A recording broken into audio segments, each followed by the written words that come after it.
Je vous présente Pablo Blanco, vous l'avez déjà découvert sur notre antenne, c'est l'ambassadeur d'Alsace. Vous êtes du Guatemala, vous êtes étudiant en France, vous êtes à l'ENA, économiste de formation. Oui. Lorsque vous retournerez au Guatemala, vous aspirez à quel type de poste?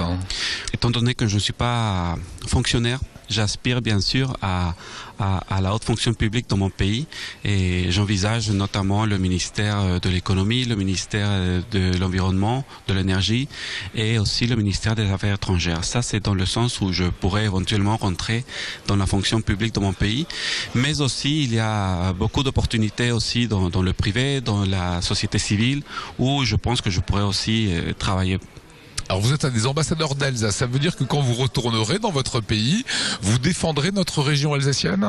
Bien sûr, tout à fait. Et étant donné que j'ai fait déjà un stage à la CCI d'Alsace, et c'est-à-dire je connais déjà un peu le tissu industriel et des entreprises de la région, alors je sais qu'ils auront un potentiel énorme pour investir au Guatemala et c'est ça un peu mon objectif aussi de promouvoir les relations commerciales entre les deux pays, entre les deux, la région Alsace et le Guatemala et c'est pour moi un peu ce que je voudrais aussi dans le futur. Voilà, et vous êtes aussi le filleul d'Alsace 20 puisqu'on vous suit depuis quelques mois.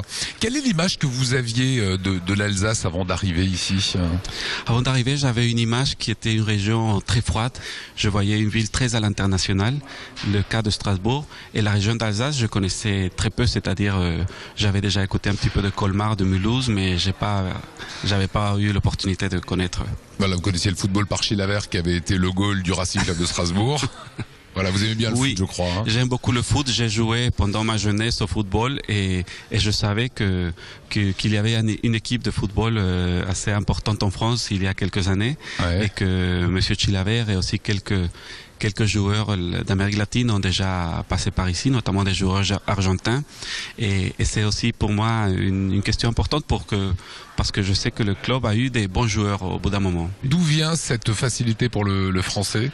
J'ai étudié dans un lycée français au Guatemala. J'ai fait toute ma scolarité dans un lycée français. C'est pour ça que j'ai eu, c'est-à-dire la facilité de pouvoir faire des études en Alsace. Vous êtes de la promotion à l'ENA Jean de La Fontaine. Quand on revient au Guatemala avec un diplôme de l'ENA, est-ce que ça ouvre des portes? Oui, bien sûr. Je suis le 4e guatémaltèque qui fait l'ENA, le cycle international long notamment, et je pense que le réseau va commencer à se développer dans la région, en Amérique centrale. Et bien sûr, il va ouvrir des postes, même si c'est un diplôme qui n'est pas nécessairement très connu dans la région. Mais je suis sûr que c'est un diplôme qui a une valeur très importante. Dernier point sur votre pays, petit pays, 15 millions de Guatémaltèques, dites-moi si je suis juste. Oui, c'est à peu près 15, oui. Les points forts de ce pays d'un point de vue économique et les points faibles, quels sont-ils? D'un point de vue économique, le pays a un potentiel énorme dans le secteur du tourisme. Nous avons aussi d'infrastructures qui peuvent être améliorées pour pouvoir être un point géographiquement intéressant pour les échanges commerciaux entre les États-Unis et l'Amérique du Sud, entre l'Europe et l'Asie. C'est-à-dire, nous sommes très proches du canal de Panama, par exemple, et nous avons géographiquement une position stratégique pour pas mal d'investissements. Et oui, ce sont un petit peu les grands atouts du pays. Il y avait une guérilla guatémaltèque il y a une période, est-ce que c'est toujours le cas? C'est pas toujours le cas. La paix a été signée en 1996. Ça a été une guerre qui a duré 36 ans. On est en train de vivre encore un peu les séquelles de cette guerre parce que la société reste encore avec un besoin aussi d'aller juger les criminels. Et c'est un peu dans ce conflit qu'on est en train de vivre.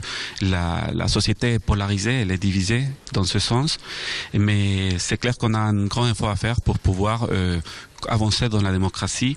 Ça fait déjà depuis 1986 que nous sommes en démocratie et on espère bien qu'on va continuer, mais en améliorant les partis politiques, en améliorant toute l'intervention de l'État dans les questions sociales et de santé surtout. Merci à vous, Pablo.